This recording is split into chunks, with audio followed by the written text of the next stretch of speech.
নমস্কাৰ, মই ৰফিক আলী। জনতা খবৰ TN24 লাইভৰ দৰ্শকসকলক দি আছে বিগ ব্ৰেকিং নিউজ। গোলকগঞ্জৰ ভাৰত বাংলাদেশ সীমান্তত ৰামৰায়কুটি চত্বৰত পালন কৰি আছে ঐতিহাসিক ৰথযাত্ৰা। প্ৰায় 40 বছৰ ধৰি পিতলৰ ৰথেৰে উদযাপন কৰি আছে ৰথযাত্ৰা। হাজাৰ হাজাৰ ভক্তবৃন্দৰ উপস্থিত ৰামৰায়কুটি চত্বৰত পালন কৰি আছে ঐতিহাসিক ৰথযাত্ৰা।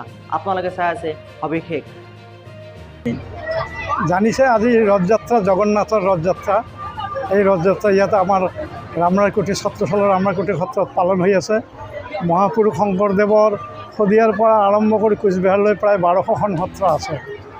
তাৰ ভিতৰত অন্যতম ধুবুৰী জিলাৰ এই সত্ৰশালৰ ৰামৰায়কুটি সত্ৰ অন্যতম, যি সত্ৰ মহাপুৰুষ শংকৰদেৱে আই ভুৱনেশ্বৰীৰ চিলাৰৰ বিয়াৰ কাৰণে পাতিছিল। সম্প্ৰতি এই সত্ৰৰ অৱস্থিতি দক্ষিণ ফালে বাংলাদেশ, পশ্চিম ফালে পশ্চিমবংগ, অসমৰ পশ্চিম সীমান্তত অৱস্থিত। আজি এই ৰথযাত্ৰা অসমৰ কোনো সত্ৰতে পালন নহয়, কেৱল আমাৰ এই ৰামৰায়কুটি সত্ৰতে ৰথযাত্ৰা পালন হয়। আৰু এই চিলাৰায়ৰ বিয়া উপলক্ষে কোচৰজা নৰনাৰায়ণ আৰু চিলাৰাই এই গাঁওখন, মৌজাখন, ৰামৰায়কুটি মৌজাখন ৰামৰায় আতাৰ নামত দান কৰিছিল আৰু এই সত্ৰখন ৰামৰায়কুটিৰ নামে পৰিচিত হৈছিল।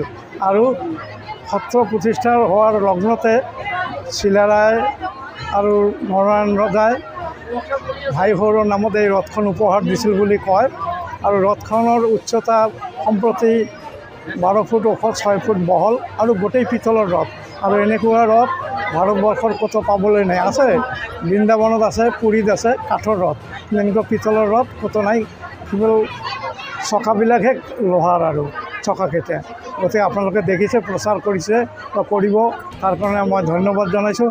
মই অসম সত্ৰ মহাসভাৰ সভাপতি তথা এই ৰামৰায়কুটি সত্ৰৰ সত্ৰাধিকাৰী হিচাপে আপোনালোকক ধন্যবাদ জ্ঞাপন কৰিছোঁ। আৰু আমি এই ৰথযাত্ৰা আজি প্ৰায় 350 বছৰৰ পৰা উৎসৱ হিচাপে পালন হৈছে। আজি অগণন ভক্ত গোট খাইছে। আৰু চৰকাৰৰ ওচৰত আবেদন জনাওঁ আপোনালোকৰ জৰিয়তে যে এই ৰথখনক যাতে যথাযথভাৱে আমাৰ ৰক্ষণাবেক্ষণ দিব লাগে, তাৰ কাৰণে আপোনালোকৰ জৰিয়তে মই আবেদন জনাইছোঁ। আৰু